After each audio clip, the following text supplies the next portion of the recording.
Good morning, everyone. Welcome back as we begin day 2 of our NGAP Summit. Thank you for being here this morning. And in case you're wondering, the 2 phones that I had yesterday made it back to their owners. So, cheer for the telephones. If there are any students in the model ICAO forum that happen to be in the room, you're being waited upon downstairs in CR3, just in case there are students in the ICAO forum program. Just a quick word about the app. The NGAP app seems to be working very well, so if you still haven't downloaded the app, we encourage you to do so, to follow the proceedings of the summit and to contact people that are participating or attending the summit to connect in some way during the event.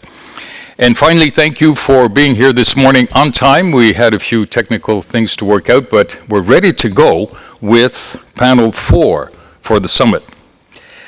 Yesterday, we heard from members of the next generation in terms of their dreams and aspirations, as well as the challenges they face in turning those dreams into reality. This morning, we begin our session by looking at leading innovations, trends, and strategies to reach and teach the next generation. Our moderator for panel 4 is Paul Bates, Head of Aviation and Logistics at the University of Southern Queensland in Australia. Paul has led university aviation programs for over 20 years now, and through online programs has alumni in every corner of the globe. He currently supervises one of the largest aviation safety research groups in the world, with 10 doctoral candidates studying various aspects of aviation safety. He has also won various awards for teaching and learning. His programs deliver high-quality outcomes for students and the industry, with over 30% of all pilots in one of Australia's major airlines having graduated under these programs. So Paul, the floor is yours, and we're really looking for a fantastic panel. Thank you kindly, sir. Good morning, everybody. This morning we're going to talk about innovations and technologies and introduce you to some of those innovations and some new technologies.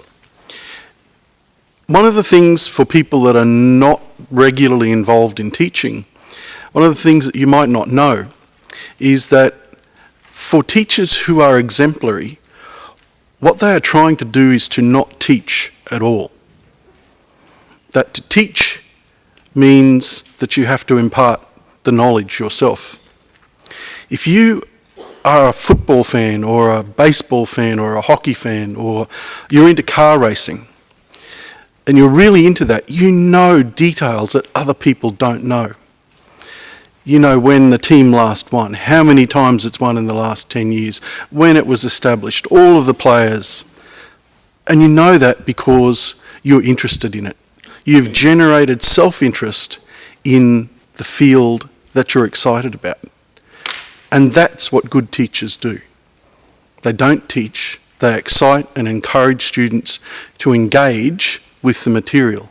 We know, education theory shows you these days that students learn best with their peers and by engaging in deep discovery with the world that surrounds them. And so today you are going to hear about innovations and technologies that assist us in that process of engaging young people and other students, it's not just the young people that we teach these days, in the education or training that they are involved in. So it's going to be very exciting to see these new technologies, and I personally know these people and I know the calibre of what they are going to say. And so without further ado, I'm going to introduce our first speaker, who's got some wonderful technology. Now, Laurie spoke yesterday and she chaired session, so you all know Laurie Brown. What you mightn't know is how committed she is to the next generation of young people and to education. Laurie isn't just committed, she is passionate. This is an absolute passion for her, and it governs significant parts of her life. So, without further ado, ladies and gentlemen, please welcome Professor Laurie Brown.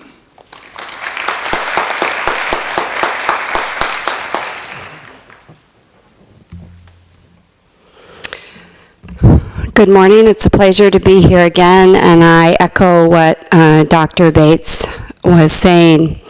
I started teaching 17 years ago after leaving the commercial airline industry, and when I started in 2001, we were using PowerPoints to teach advanced aircraft systems. So many of you are involved with technically driven subjects, and it's very difficult to teach something so technical on a PowerPoint. And I would ask you, but I definitely do ask my students, how many of you like to sit through PowerPoint lectures? I don't get many hands in my class. So after teaching over 10,000 students, I realized that I needed to change what I was doing in the classroom. And part of our mission of NGAP is to engage and to train the next generation of aviation professionals. So I'm going to show you some of the technologies that I use in my classroom.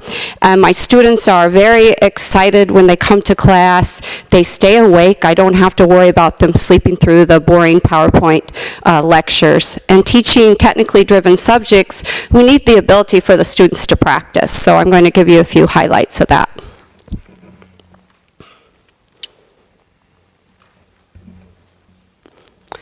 So I started my journey with all kinds of technologies, the Google Cardboard that you might be familiar with, virtual reality goggles, the Epson Movario BT smart glasses, and I just couldn't find the right device to do what I needed to do to engage my class for aviation training. Then I came across Microsoft's HoloLens, which is a device.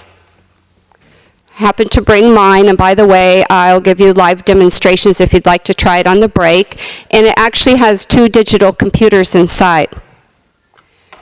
This is very different from virtual reality goggles, and I find that most people, when I talk about mixed reality or augmented reality, they're envisioning virtual reality goggles. With virtual reality, everything is closed in. All you can see is the artificially created scene. Mixed reality allows you to see what is behind, what is in the real world. So it allows us to mix our digital world with our real world. And yesterday, I noticed many people on their technology. We're attached to our technology. It's part of our livelihood. It's part of our daily living. So this way, we can take that digital world that I see many of you on your computers, your phones, your iPads, and we can attach that into the real world. So here's an example on the slide of mixed reality using the HoloLens. In my lab, I have many jet engines. Many of them are not opened up, so the students can see inside. With the HoloLens digital glasses, the students can actually see inside of the engine. And this is also for the aviation industry, maintenance as well. Lockheed Martin has been very successful using the HoloLens to build the new F-35 fighter jet, as well as other industries such as automotive. BMW, Audi have also made great strides, as well as the medical community. Another benefit of mixed reality is we're able to bring aviation components into the classroom that normally wouldn't fit. I literally have models of 787, the new A380, as well as interactive cockpits that I can bring live into the classroom. The students can do the full walk around, explore the aircraft. This is something I normally would not be able to do. And this can be done anywhere in the world. Mr. Caution push button annunciator lights are installed in the left and right glare shield panels. So the first slide are the students watching a dull PowerPoint. Very hard to keep them engaged, and very hard Engine to bridge that gap between the classroom and the simulator. Illuminates when fire is detected in respective engine. The top slide, the film that you're seeing, is my classroom with live holograms. Fluid air SOV closes. Hydraulic SOV closes.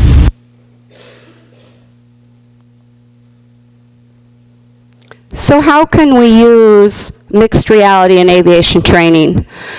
We can use it to enhance flight training procedures. We can use it in operations. maintenance training. I know Air New Zealand is using it for their cabin crew training. And another unique feature with the HoloLens is while you're wearing it, say you're in a remote area repairing part of an aircraft, you can actually email or call your MRO supervisor to get advice on what you're seeing. Another unique feature is everything that you're seeing is filmed through the HoloLens, so you can go back and debrief. Here's one of my students in the engine lab where he's able to see inside the JT90 engine wearing the HoloLens. And he can walk around it, go in it, start the engine, deploy the thrust reversers.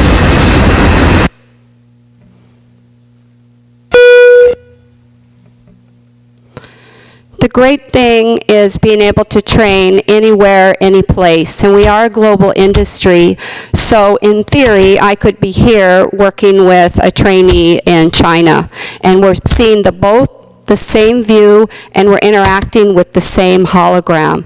So no longer does the instructor and the student need to be at the same place at the same time. Fuel filter. This component Japan plays an Airlines essential jet role in engine. keeping the fuel clean before it passes through the rest of the systems. Now remember, with HoloLens, she can still see the real world. So right now, she could be talking to a teacher or to other students.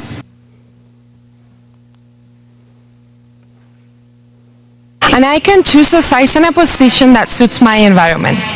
Let me show you.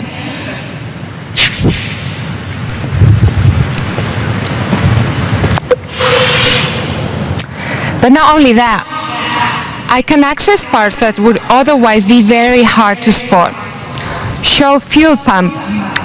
Fuel pump.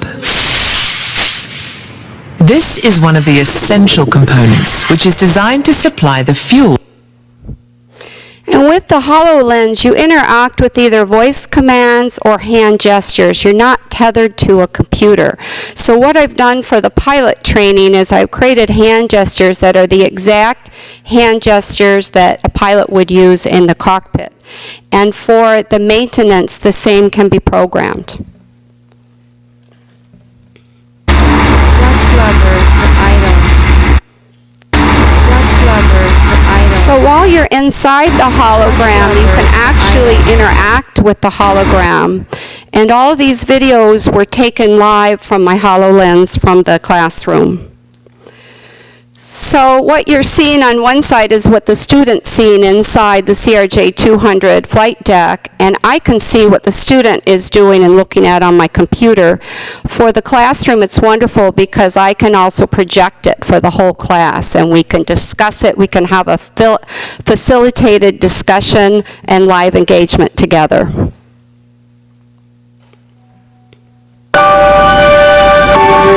So here's a sneak peek of some of the work.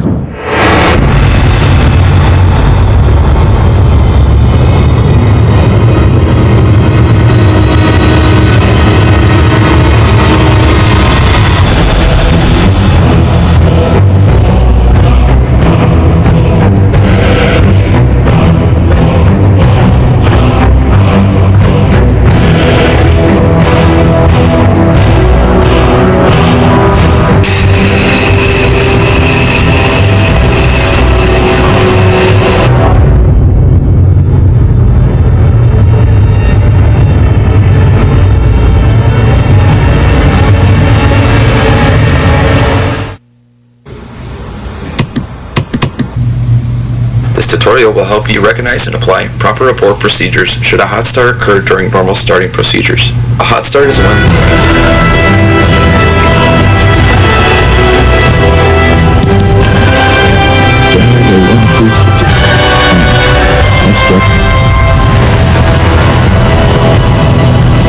Thrust level. Press lever to idle. Hot start abort.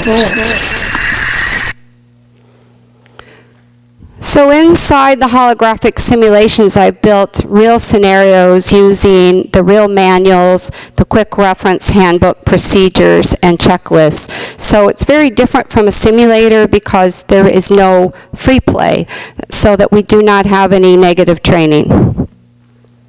This technology could allow us to anticipate our customers' needs and then tailor our service so that from the moment they step on board, we're giving them exactly what they need to feel safe, comfortable, and taken care of. The Microsoft HoloLens is a device you wear on your head. It allows you to combine holograms with the physical world around you. 3 weeks ago, I was invited by Microsoft to join them at their headquarters in Redmond, Washington, as part of a Women in Technology Mentor Program. And this is really exciting because they're now helping me take my work to the next step. They've developed something called the Cliff House, which is the house that you're seeing there, which is a virtual reality house that you enter and you can teleport through. You can go in different rooms for different experiences.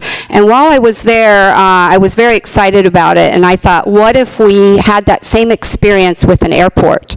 So they've started helping me to design an entire airport. So some of the simulations I've shown you, you can find inside the aircraft hangar at the airport, where you can actually teleport yourself inside the Boeing 787, A380, or CRJ, a regional jet, if you'd like, and go through some of the simulations. You'll also be able to teleport to the air traffic control tower for training in that area. You can teleport to the maintenance hangar, the terminal, any of those areas. So I invite all of you to join me and collaborate so that we can design the very first holographic airport for training, but also for outreach activities. The school children are very excited about this.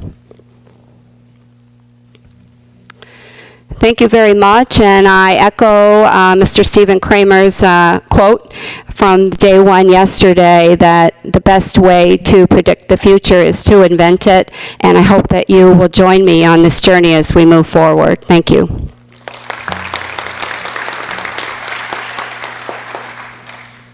Thank you very much, Laurie. I did tell you that we were going to see some exciting technology, and I'm sure that everybody was excited by that. The next speaker today is Kelly de Lambert. Kelly resides in New Zealand, but actually grew up here in Montreal. Kelly is the Training Centre Manager for Airways New Zealand. Please, Kelly.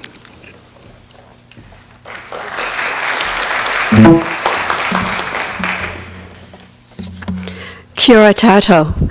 As Paul said, I'm Kelly de Lambert. I work for Airways New Zealand. I'm very grateful to be here today, and thanks for the invitation to present. As Paul said, I am Canadian. I've been away in New Zealand for 35 years now, but spent most of my time as a young person and educated here in New Zealand, or here in Canada, sorry.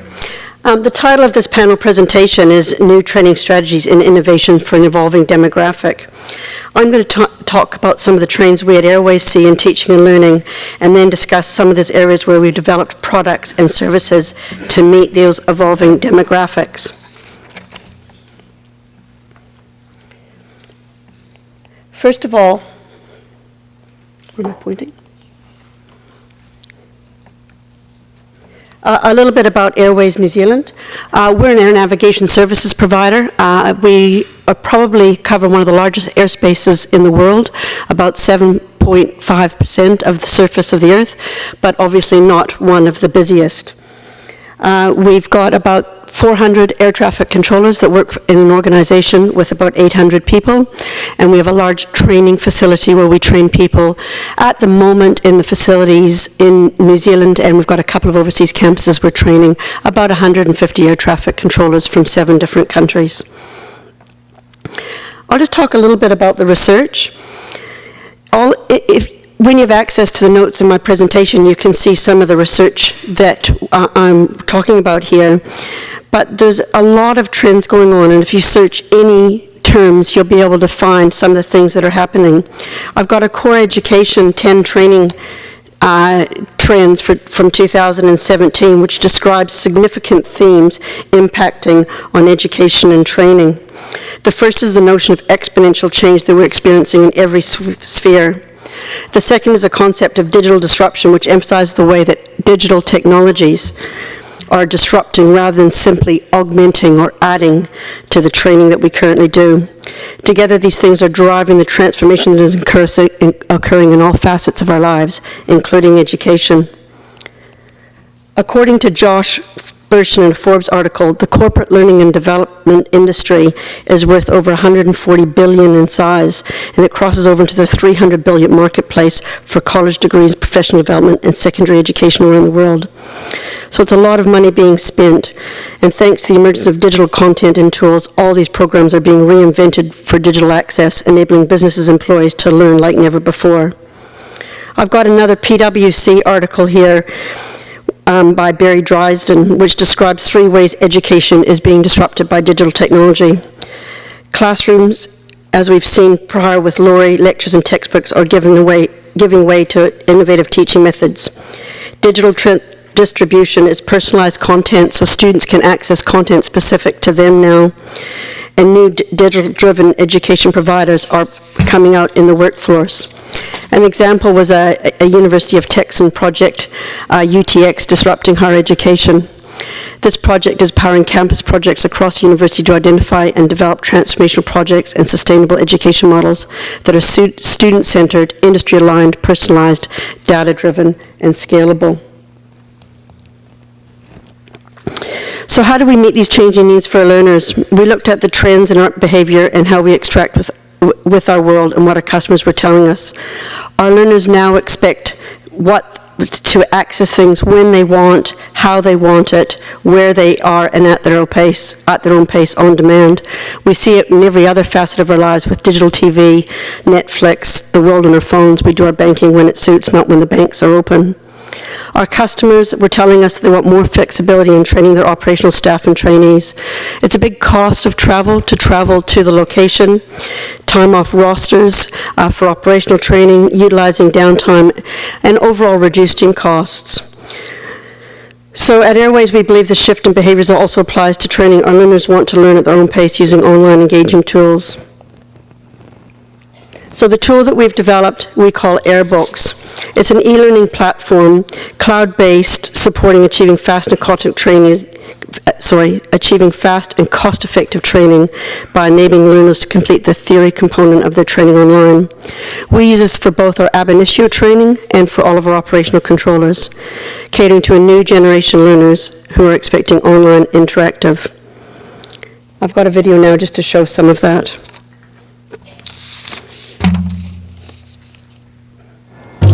This industry is fast-paced and exciting, that's for sure. And I've seen it advance over time since my very first day. We always have to look for improvements in the way we work. That's how we respond in this evolving environment. Safety is our first priority, and it'll always be. As new technologies and regulations continue to redefine the industry, we have to keep raising the bar and keep learning. What if we can push further and improve the way the knowledge is embraced in our organisations? Introducing Rebouças, a range of interactive learning resources designed to be fast, flexible and engaging. With an intuitive interface, Rebouças provides a smooth learning experience which adapts to your screen size, no matter what device. Develop your knowledge in a learning style that suits you with engaging multimedia, ranging from voice to text, imagery and video. Highlight what's important to you by adding notes. Track your progress along the way with knowledge checks. It's important to find time and places to keep learning and evolve at the rhythm of the technology. We know that our people are key at all times. Learning is our priority, but training sessions often disrupt rosters, which present a significant challenge for us. Being digital, Rebouças is available on demand. No matter the size of your teams, they can train faster and better. Keep learning anywhere at any time. As an interactive learning resource, Rebouças is designed to support success in air navigation training. We have to continue developing. We have to embrace positive learning experiences in our organisations. So empower your people, raise the bar, and evolve your learning.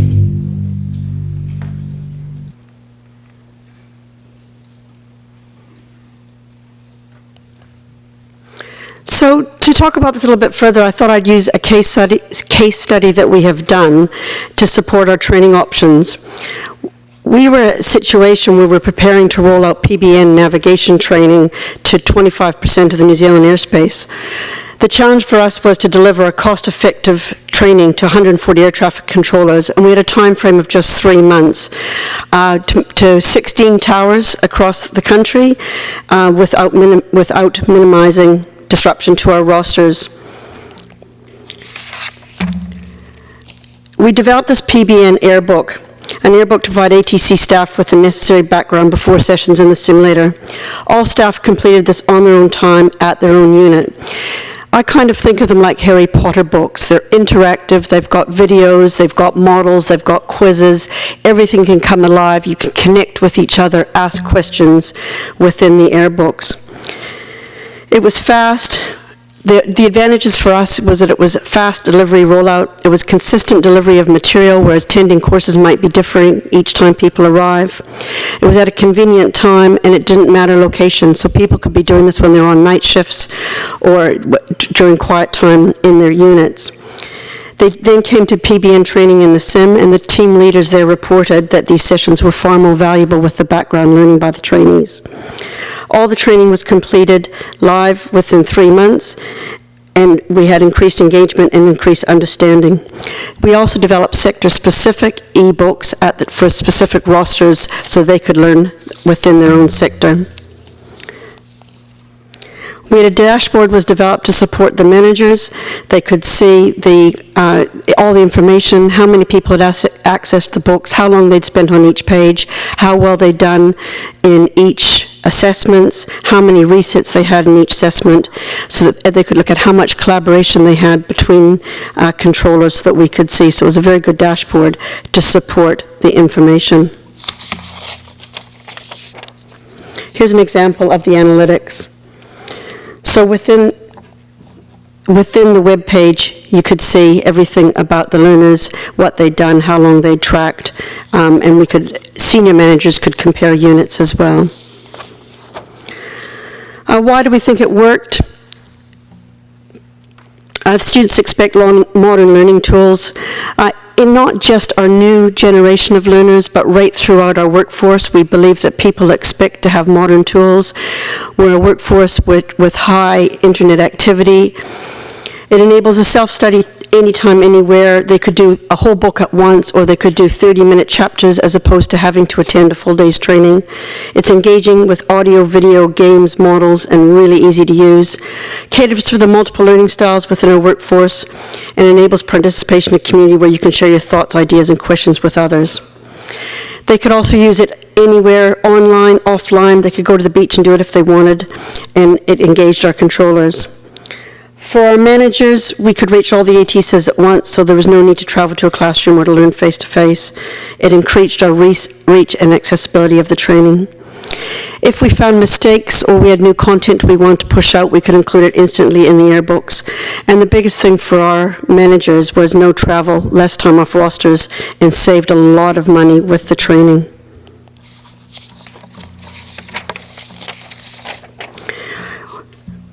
Overall, for this project, we had a 60% reduction in training time, and we saved $55,000 for these 140 controllers.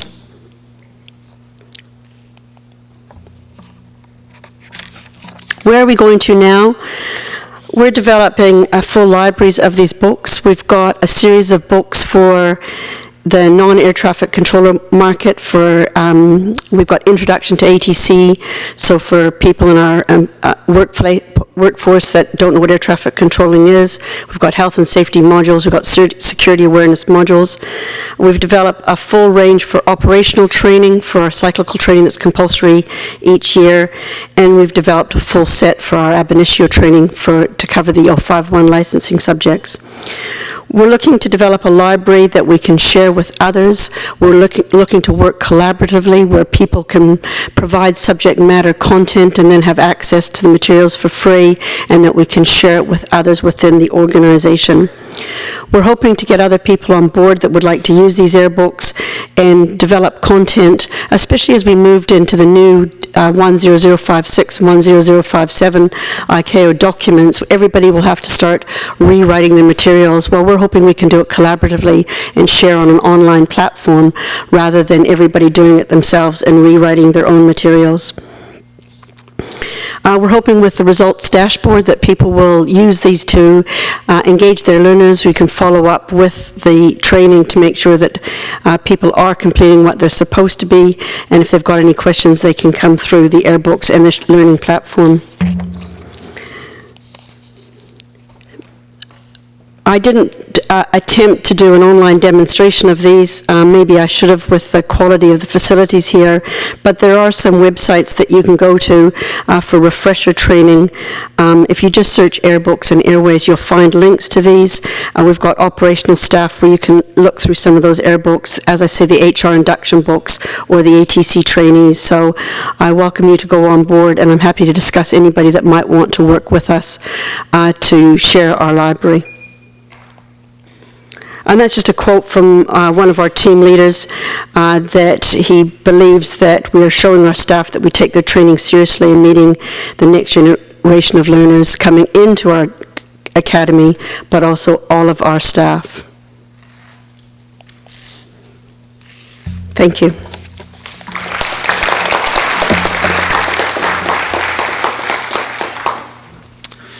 Thank you, Kelly, for such an insightful and erudite presentation. It shows the commitment that Airways New Zealand has to moving forward in this space. The next speaker today is Deborah Stephenson. And Deborah is another one of these highly passionate people about getting the technology right and looking after the students that she's going to be dealing with. Deborah works for the Federal Aviation Administration of the US, the FAA, and she works in the workforce development area of the FAA. Please welcome Deborah Stephenson.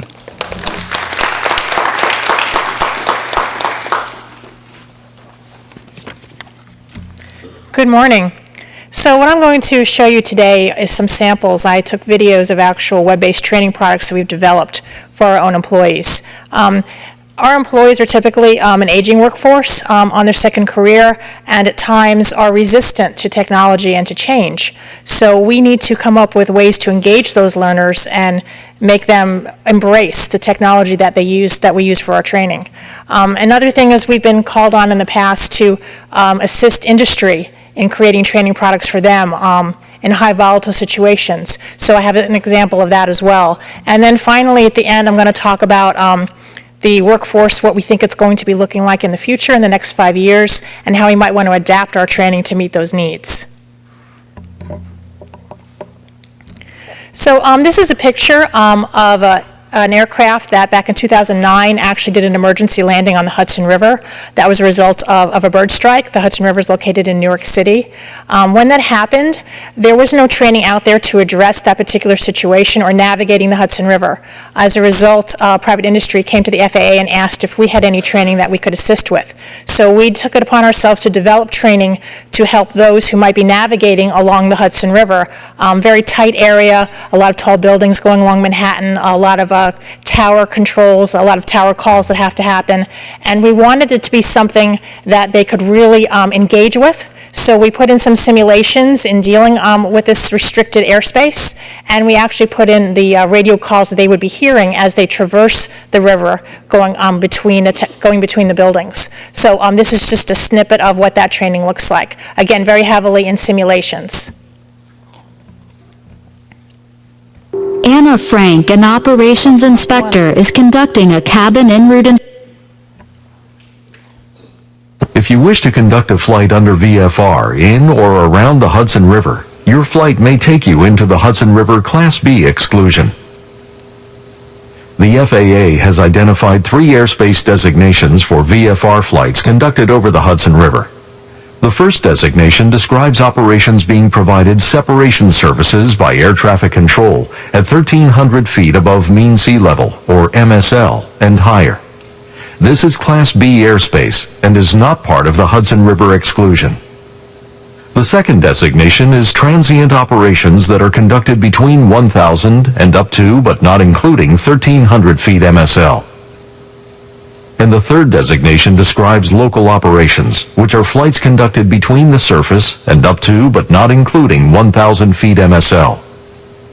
If your planned flight is a local operation or a transient operation between the surface and up to, but not including, 1,300 feet, you are operating in the Hudson River exclusion. Let's take a closer look at the boundaries that define the Hudson River exclusion. These are further defined in Regulation 93-350. The Hudson River exclusion starts at the north near the Alpine Tower. It continues to the south to the Verrazano Narrows Bridge.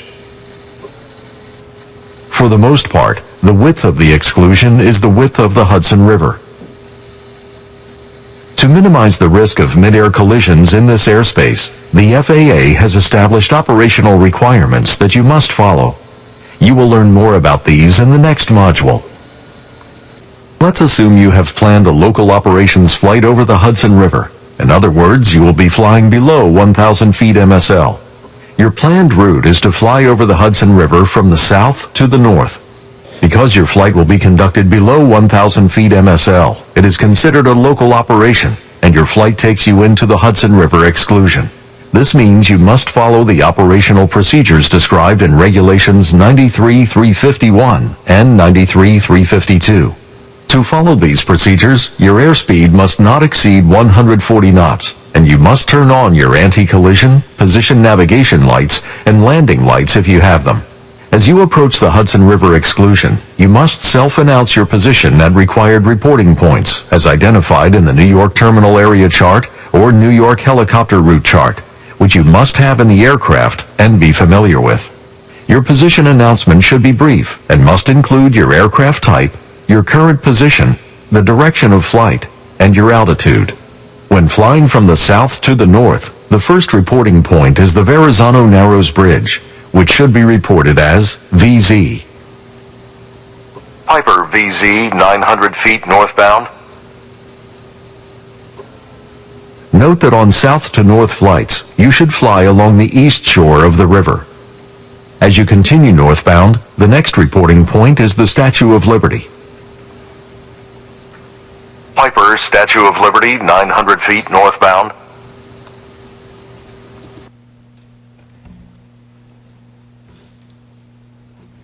So the next video you're going to see is how we teach our employees on how to deal with tools and online systems. So in the past, we used to do all of our online systems in actual classrooms. We'd have them come in, we'd give them classroom scenarios, they'd actually go onto the systems and they'd use them to enter the data. So this is a way for them to learn how to use their tools. We found that we were able to actually use animations to pull out pieces of the automation and actually do it online with them, so they no longer have to come to the classroom to learn this. This has actually been a very effective tool, and then we blended that with avatars because they seem to like avatars. It seems to engage them. So this is a sample of that. Anna Frank, an operations inspector, is conducting a cabin en route inspection for Flight 7585 to NISA Airlines on November 22, 2013 at Chicago O'Hare International Airport, ORD. Inspector Frank is walking on the jet bridge and about to enter the airplane.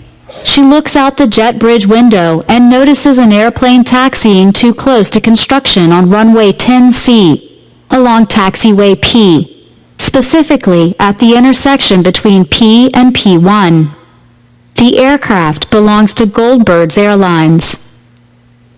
Inspector Frank writes down some notes for certificate holder AGBA, aircraft Airbus 320, MMS A320-200, and registration number N076KK. This is a violation of 14 CFR 91.13, careless or reckless operations. After the flight, Inspector Frank reports this observation in SAS Automation. We will use the information from our scenario to create the other door. From the SAS menu, select Dynamic Observation Report, Door, under Create DCTs. The Create DCT tab opens. The The Create DCT tab contains 2 panels, Door Context and Select Questions. Enter AGBA in the Certificate Holder Applicant Name Designator field, and then select AGBA Air Operator 236 from the drop-down list. Enter a name for the door. Select the source DCT from the drop-down list if it's available. Select OP for Operations as the specialty. Check the No Applicable Questions box. Select Yes to acknowledge that none of the questions in the library apply to the finding. Select 2.2.1 OP Airman Duties Flight Deck Procedures from the Master List of Functions drop-down list.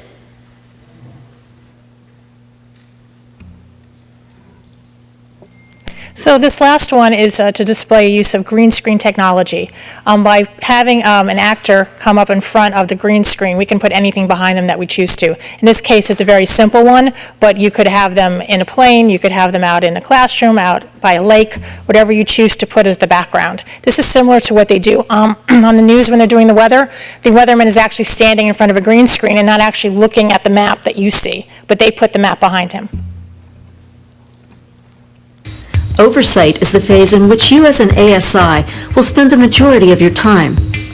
As an ASI, you are responsible for monitoring DART activities to ensure the designee is accomplishing authorized work in accordance with regulations, policies, and procedures. As I said earlier, oversight is extremely important. When performed correctly, it both ensures that the DART is doing his or her job correctly, as well as stays up to date. So in this lesson, we'll walk through oversight planning, surveillance, and record keeping to help keep you up to date on the DART's job performance.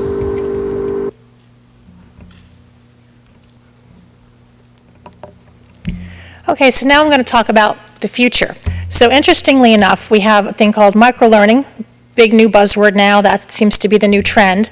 Not something that we in the FAA or as regulators or with the government tend to look at that type of thing because we actually don't have a lot of millennials who are coming into our workforce. Ours is an aging workforce. However, what we have done in the past is called just-in-time training. And we've created small little snippets of learning that we have embedded into our regulations, and then if someone needs a refresher on something they're going to go do, for example, if they're going to go out and do de-icing and they maybe haven't done that for a year, they can go into the regulations, find the link for de-icing training in there, click on it, and it'll bring up a little 2-minute video. Well, I started researching, new technologies, new innovations, things we can do for the future, and it turns out that microlearning is pretty much just-in-time training. So what microlearning is it's a way to give 3 to 5 minutes to people using a video where they can learn something that's either targeted specifically for a task they want to learn or part of a larger learning strategy where you do several of these microlearnings over time to do an entire concept. What's interesting is that millennials are expected to take over 45% of the workforce within the next 5 years. They also tend to have an attention span of 8 seconds. So looking at devices, obviously microlearning is very portable. It can be done on an iPad or on a phone. So you want things that can go back and forth between platforms, they can multitask between getting their text and getting a tweet, and I want to do training. Oh, you wanted to ask me a question? Oh, you're not online. So it's that kind of thing where everything is now focused on that device. And I don't know how people managed yesterday to get through the afternoon when they'd lost their cell phone. So with that in mind, what we want to do is we want to come up with these micro-learning things that will make it searchable, be innovative, captivating, and be very, very short. Obviously more than 8 seconds, but very, very short. So I'm going to tell you about a couple things that have been successful. I don't know if you're familiar with TED Talks. TED Talks was the first group that got into that area of trying to come up with small things to teach you something. So if anyone hasn't seen a TED Talk, I encourage you to go online and see that. Also, there's a company in South Africa called the Learning Avenue, and I have permission to talk about them. We reached out to them, and they actually are doing a lot of microlearning, and what I'm going to show you is a little video that they put together, and this actually, you're actually going to become part of the microlearning experience now, because you're going to get a microlearning snippet that they created to tell you about microlearning.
So in closing, what I would say, academia, I mean, just looking at what Lori's doing is just amazing in academia, and I can fully appreciate the innovation and strides that she has made in that area. But in reality, in an area where I come from, I'm dealing with workforce that may now become more of older people, younger people, and it's finding that balance of what makes sense for your target audience. So I just say bear that in mind, because that makes all the difference, is knowing your audience. And I wish I could do some of the stuff Lori's doing, but it just wouldn't meet the needs of my workforce. So thank you.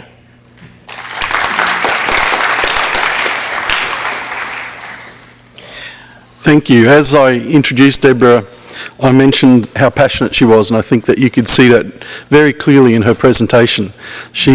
She understands her workforce, and all of that material is designed brilliantly to deal with that workforce. The last speaker in this section of our time together, because there's going to be two sections today, is André Rebouças. Did I get close? We practiced pronouncing his name because Australians can't really pronounce Spanish names particularly well. André is the manager of the training centre, Brazil National Agency of Civil Aviation in Brazil. And I think, again, you are going to see a presentation that is highly targeted to an audience that will be really engaging. I think the young people in the room are going to be very excited by this presentation. So without further ado, André.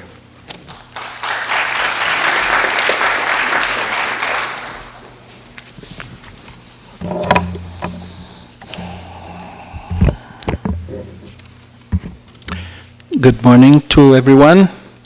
It's an honor to be here, and if we were on July next year, I would have a product to show you. I don't, but this seminar, this panel subject is new training strategies and innovations. So we think that what we are doing right now, that hopefully will be ready next July, is something that can be used, and I believe that Mr. Kathleen Hadou will be interested. So we're going to talk about gamification, and gamification is not new. It has been around for 13, 14 years. But the way we think we are going to use right now as a Civil Aviation Authority is interesting, because as Civil Aviation Authority, we have to be worried about our employees as well. And the game we're talking about, right now we are starting the process of developing a game for our SSP. We all know that as Civil Aviation Authorities, we have to deliver a state safety program, and it has to be reviewed every now and then. And right now we are in the process of reviewing our SSP. And when we have a big project, we have a big program with 12 projects, and each of these projects targets a specific part of our SSP. And one of the projects has to do with the training of safety operations. So this is pretty much what we're going to talk about. So why gamification? It has been around for 13 years. Well, we all know someone like that. Nah? We know that 20% of adults between 25 and 35 years of age worldwide spend an average of 20 hours a week gaming, playing. I have a 9-year-old boy, and if I just leave him by himself, he would play 20 hours a day, not 20 hours a week. Okay, we let him play 1 hour, 3 days a week for 1 hour, but on the weekends, well, he plays really hard because all of the friends go home, and they play a lot. So, of course, it's not everybody that's like that, but I know that every single person in this room has already played, right? Candy Crush? Angry Birds? Minecraft? GTA? Anyone? GTA? So, gamification, the concept of gamification is the application of game design elements and game principles in non-game contexts like our daily activities or our lives. It improves, among other things, engagement of the user, flow, learning, usefulness of systems, which is something that we don't need to talk about when we're talking about millennials, right? They know everything. I remember that when I was a teenager, I was the only one that was able to use the remote, but it was 30 years ago, it was a VCR. My parents couldn't handle it. Now I can't handle my iPhone, and it's my 9-year-old boy that does it for me. So, and their children will do that in the future with much more complex, I don't know what they will be handling in the next 2 years, but such is life. It moves on. So the new generations keep coming much more attracted and used to the new technology. So it serves two purposes. It changes behaviors, develops skills, and drives innovation. So gaming is very interesting, and we're going to focus a little bit in this presentation about engagement. But what is it? It's a mutual commitment between the organization and the employee. It awakes the employee's potential for high performance. We all know committed employees are the ones that we want, right? Those are the ones that will walk the extra miles for the organization, for the delivery, for the project. So those are the ones that we want. Engagement is about capturing the hearts and minds of the employees so that they dedicate to the cause, okay? Engaged employees are almost 5 times more committed to the success of the organization as a whole. Not only what they are doing right now. They think broader. They see the big picture. And they are 2.5 times more likely to indicate improvement in all areas. It's not just what they are doing right now. So, last week I was in Lima attending a meeting for training center directors of the South American regions. And we had a very small audience. We were around 15 people. And everybody agreed with that. So In your organization, in your team, this is pretty much what happens, right? 7 out of 10 of the employees, they are disengaged. They are just waiting for things to happen. If it was a boat, you would have 3 of your team rowing with you in the same directions. You would have like 5 of them, just watching. Okay, let's see what happens. And you have 2 of them rowing against, right? Isn't that pretty much what happens? Yes, it is. Unfortunately, it is. But this is the awful truth. So, we think that through gamification, we can have a better retention of the learning process. Okay, most of the numbers that are in this presentation, they come from the employee engagement group. Okay, and so when we have traditional learning, it's between 10 and 15% retention, and when you use games, it go up to 40 to 50%. So speaking a little bit about the project we are working on right now, we're finalizing this week the contract. So by mid-December, we'll have the first meetings to develop a game. So as I told you, we have to review the training ops content, and we have 6 different need-to-know levels, okay? You have senior management. They need to know something about, to a certain level, the content of an SSP. You have the managers, you have safety inspectors, you have SSP auditors, you have SMS auditors, and you have all other employees. We are around 1,900 employees at ANAC in Brazil, and it has been decided that each and every one in the agents, no matter what they do, they need to understand that safety is the core business of our agency. So they will be the target audience, all other employees, no matter if we're talking about a clerk that works on payroll or on procurement. They have, at the end of the game, they have to be able to explain the role of an ACT in the SSP. And they have to be able to exemplify how their actions may impact on an activities related to operational safety.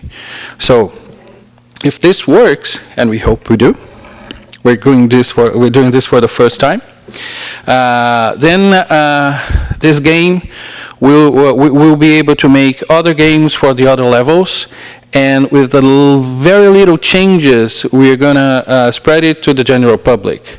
We're going to put it on our website. You can download it to a mobile app, because we think that if the general public and students, college students, if they have access, when we go to fairs in the NGAP activities that we have, and if we show them our mobile, they will be able to play a little bit and understand by playing what is the role of regulatory agency. Maybe they would be interested in working with that. So at ANAC, we have a technical branch dedicated to knowledge management and innovation. Right now, the methodologies that we are using are gamification, design thinking, and blockchain. Excuse me. So, blockchain is something that allows the cryptocurrencies, the bitcoins, to be exchanged. It's a growing list of records. Thank you so much.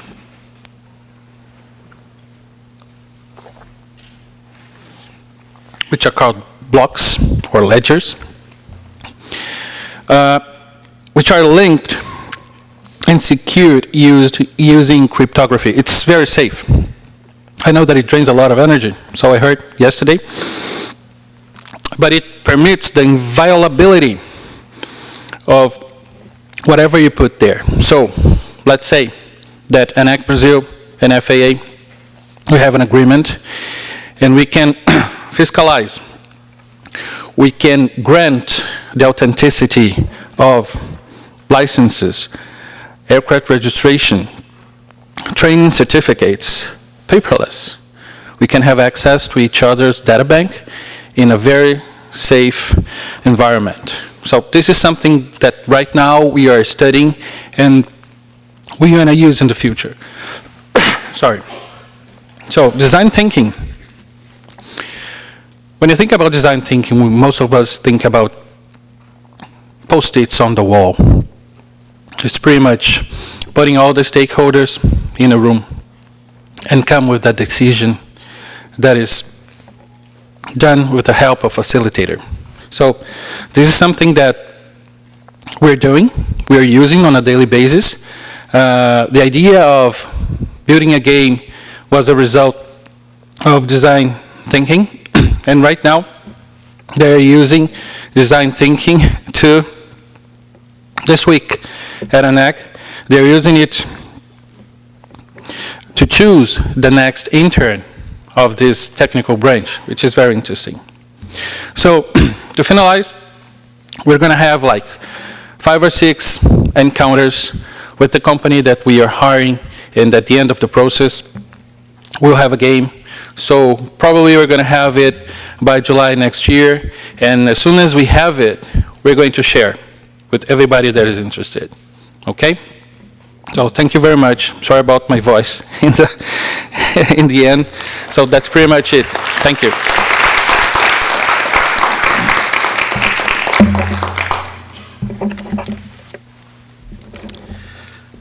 Thank you, André. And he's just a little taller than me. That brings us to the end of the session on technology and innovation. And I think if you reflect back when we started, we looked at the aim of a good teacher is to engage the students rather than to impart the knowledge. The technology is able to impart the knowledge, but we have to engage the student. All of this technology that you've seen this morning, I think, is highly engaging to the audience that it was seeking to engage, and it can then, the instructors and professors can use their time to further engage their students. So please join with me and thank these great people for their presentations this morning before we move on. Thank you very much, folks.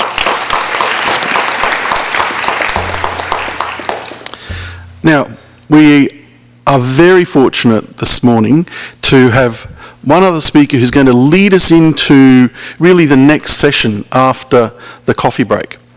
We're very fortunate that the current rector of the National Aviation University of Ukraine has been able to join us. And he's going to talk about the university industry nexus. So without further ado, I want to introduce you to Volodymyr Isaienko. He's the rector of the National Aviation University, Doctor of Biological Sciences, a professor, a PhD in Technical Sciences, an academician of the Academy of Sciences of the Higher School of Ukraine. A very highly regarded gentleman in Ukraine, and I have no doubt that you are going to be fascinated by his talk. Please.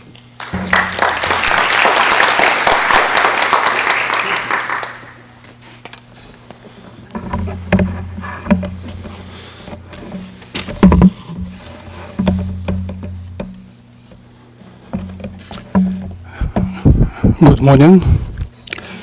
Dear colleagues, it is a great honor for us to sign with ICAO the MOU for internship. The second agreement this year, along with the technical cooperation agreement, which was signed 3 months ago. Cooperation with National Aviation University, the leading aviation university of Ukraine, opens up new opportunities for the training of the next generation of aviation professionals in Ukraine. I would like to express my deep gratitude to the Secretary General and ICAO staff of the cooperation. I would like to introduce the presentation title, Implementation of New ICAO Aviation Specialist Training Strategies in Ukraine Civil Aviation. Ukraine is belong to the new countries of the world of the full cycle in aviation technology. It takes the leading place in the world market in the transport and the regional passenger aircraft sectors. Some models of aircraft Antonov type is ahead of similar world and models for the 3 of 4 years.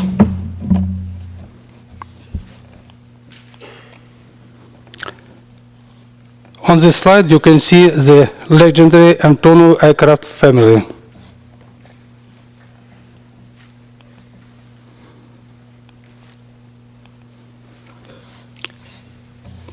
This year 1,600 students have chosen aviation specialists.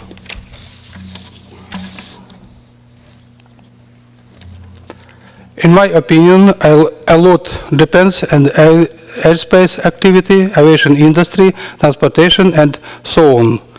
We need a new generation of professionals.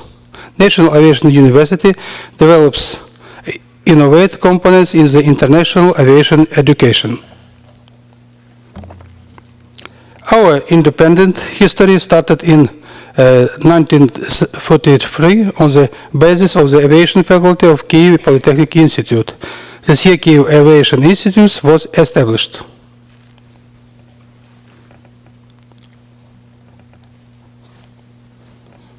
The university is deeply connected with the world-known scientists and designers Oleg Antonov, Dmitry Grava, Mikhail Kravchuk, Noam Acheze, etc.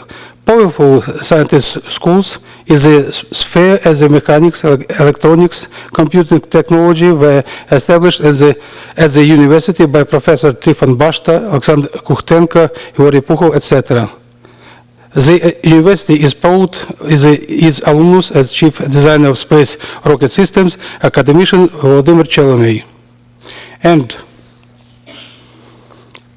President of International Civil Aviation Council, Dr. Alumia Bernard Alia.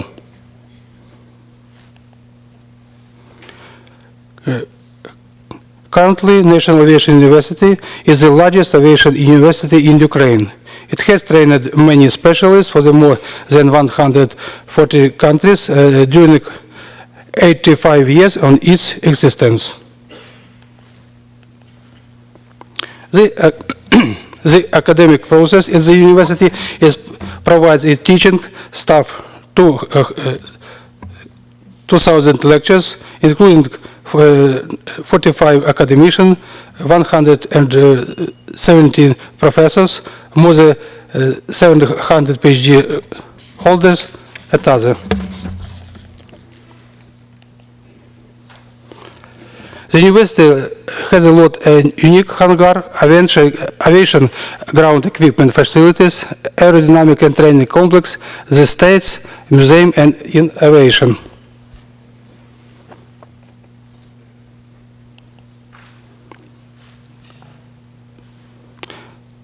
According to CNN 2016 rating of the States Museum, is aviation ranked in the seventh of the world. Strategic direction of now development include aerospace, information technologies, eco-based technologies, energy saving technologies, science of material.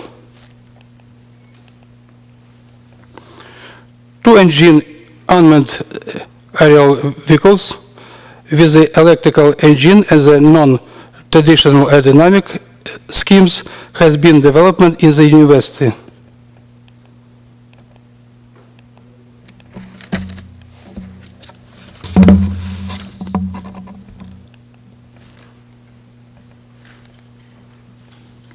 Nowadays, the university provides education for 20,000 students from the more than 45 countries.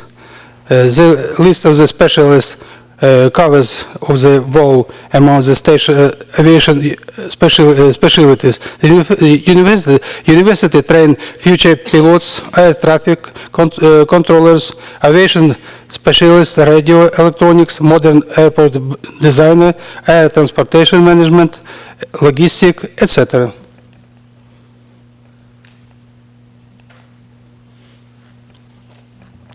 Students have the practical training in the leading companies of Ukraine: Antonov, Ukroboronprom, Airport Boryspil, Airport Kyiv, Ukraine International Airlines, State Space Agency of Ukraine, etc.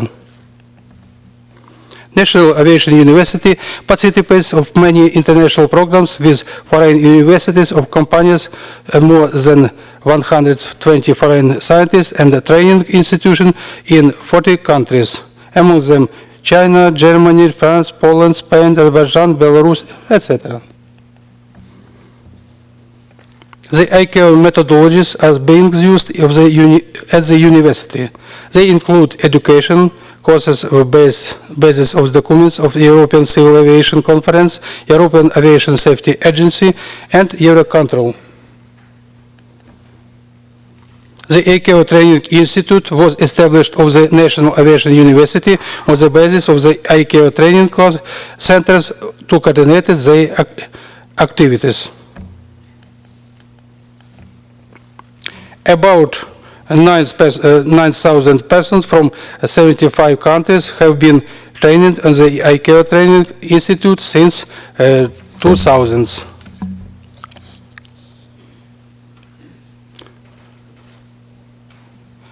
Application is a competence for the aviation education of the basis for the development of aerospace activity.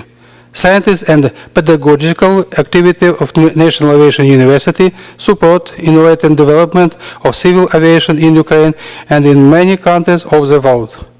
The motto of the National Aviation University that reflects its life and the activities is Vivere Vincere Creare. Thank you for your attention.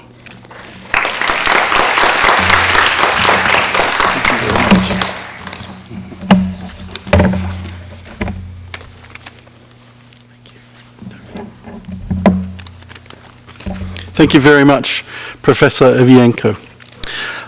Ladies and gentlemen, we do have a few moments for questions or some interaction between you and all five of our speakers. So we'd like to open the floor to questions, comments, or any sort of interaction. You can send me a text if you like. On the app.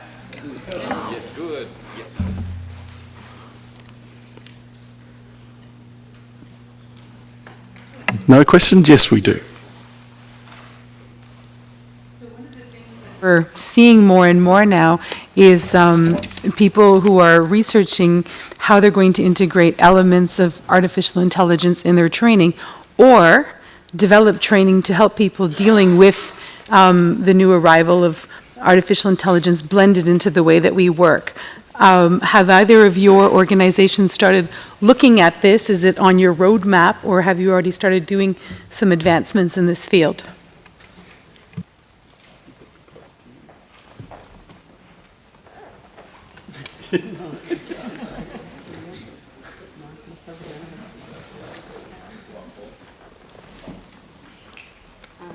Working on artificial intelligence, but we are working on collecting big data, and that's very important. So as the students are assessed through, they actually are micro simulations, as they are assessed, then we can gather that big data information to look at the time spent on task, items commonly missed, to further develop the program.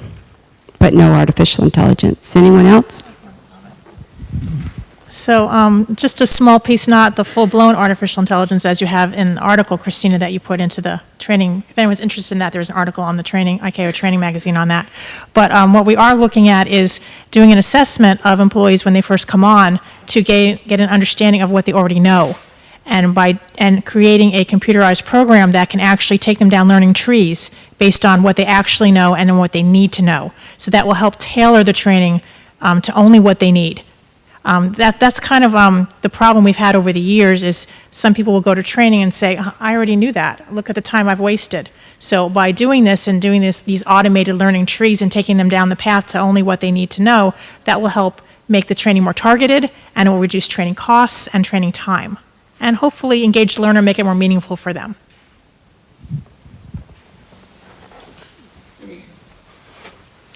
Suzanne.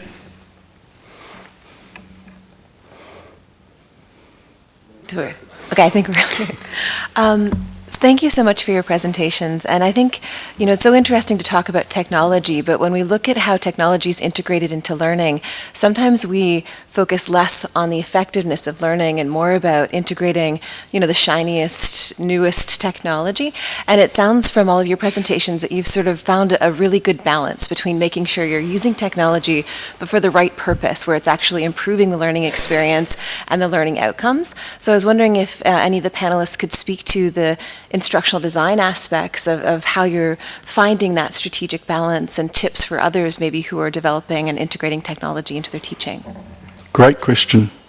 Deborah, right into it. So for the FAA, when we're doing our analysis and design in the early phases of the ADDIE model, we use subject matter experts from the field, from the population of the people that are actually going to be getting the training to make sure that we target that training to what they need, when they need it. So basically getting them the training they need, when they need it, at the time they need it, in the way that makes the most sense. And that's where the strategies come in actually at the design phase of what is the right strategy to employ to get that training across. So we look at things like lectures, simulations, animations. Do we bring equipment in? Do we want to pull out regulatory information and make that in a prerequisite web-based training prior to going to a classroom? Do we want to follow that up with scenario-based hands-on exercises? What's the most effective learning strategy? And we use our SMEs from the field really to help us with that. We may be the experts on what is the best way to engage people, but they're the ones that actually know the employees out on the field or in the floor who are actually getting that. So it's a balance between us. We work together as a team. Anyone else? I can say that we use our subject matter experts are separate from our educational design experts. Our educational design experts the average age would be between 20 and 21, that we use young people to tell us, so we've got the content, now you turn it into an interface that is going to engage the learners. So they take the content and turn it into how they think it's best to learn. So we use the young people themselves. At Airways, we've got a team of simulator pilots that are young, technology-savvy people. So we use that field to do the implementation design. So we bring them in as sim pilots, and then they moonlight as education designers and put that stuff into play with what they think, with the gamification, with the technologies, using the widgets that they find would be most useful. So it's the young people themselves. I think in academia today, it's all about the assessments. The Higher Learning Commission requires us to assess everything. So what we've enhanced our training with was driven by assessment. So if you look at your assessments, whether it's a written exam or online exam, and you look at areas where your students or your employees are not performing well, or an area that they struggle with, you can use that to drive a search for which technology or which methodology may fit best. So for example, my students were having trouble with electrical systems semester after semester. So I tried many different methodologies, and I found by enhancing it with some of the micro simulations that I showed you where they could actually go in and interact and practice, that really dramatically increased their assessment scores as well as their retention. Great. Yes, please.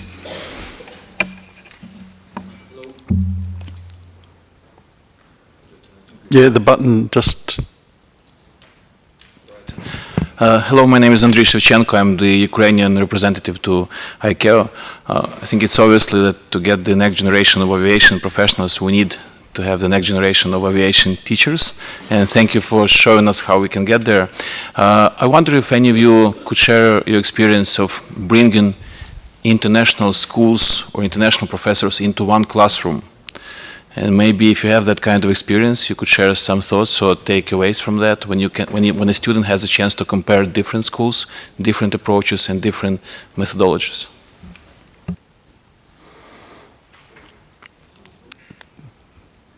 Deborah, do you have international, you do have a fair number of international visitors. You're probably the closest to that I can think of. Unfortunately, we don't have Not on.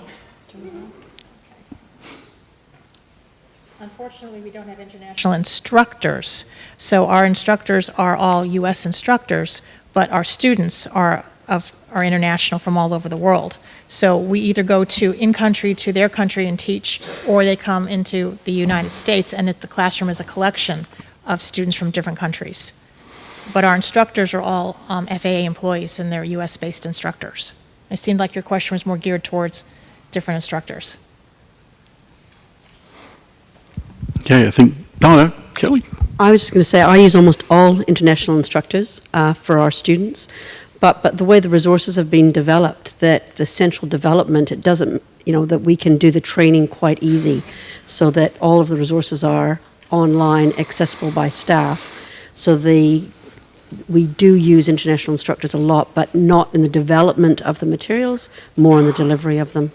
I'm not sure if that answers your question. Thank you. We've probably got time for one. Yes, right up the back there.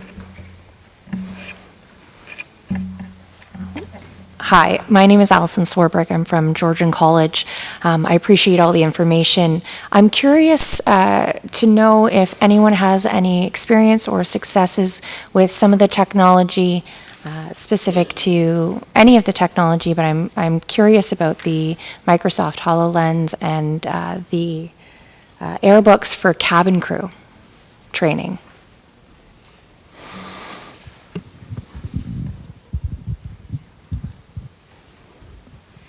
Air New Zealand is currently using virtual and augmented reality for their cabin crew.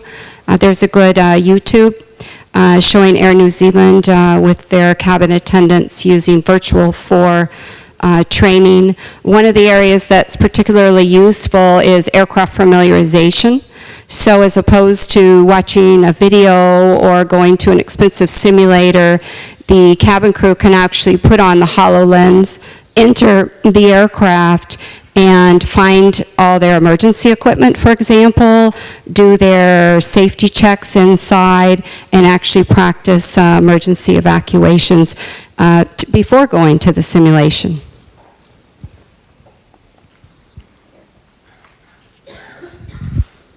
We haven't worked in the air cabin crew space at all. We have worked with pilot training and with general human resource training, but most of our world is air traffic control. But we do work closely with the Air New Zealand Institute in Auckland, and I'm sure they would be happy to discuss, and I can give you names later, of the people that run that program at Air New Zealand in Auckland and be able to link together with them. But we haven't ventured into that world with cabin crew at all. I've just also been told Japan Airlines is also using the HoloLens for cabin crew training. Thank you very much. That really brings us to the end of this session, and I'm going to hand back over in a second. But just before I do, please interact with these people in the coffee break. I know, and I've said several times how passionate they are about sharing the information that they are working on and the technologies they're working on, and they will love to take that opportunity. So please join with me again, thanking all 5 of our speakers from this morning.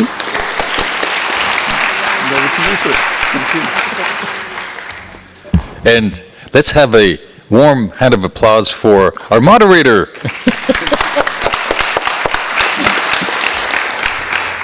Thank you very much, Paul, for underlying the word commitment. The word commitment is applicable to all of us in this room and outside, and especially the members of the NGAP working groups who give their time, resources, and much more sometimes to the cause. I leave with the technology that we have seen, the innovations that we have seen. These are tremendous. And André, you brought up serious gaming, which is a phenomena that is worldwide at the moment. I've been involved with that for a few months now, and it's incredible. It's changing really the context and the environment. Yes, coffee break now. Networking, asking questions of our panel and all of the other people in the room. We'll see you back at 11 o'clock sharp. Thank you.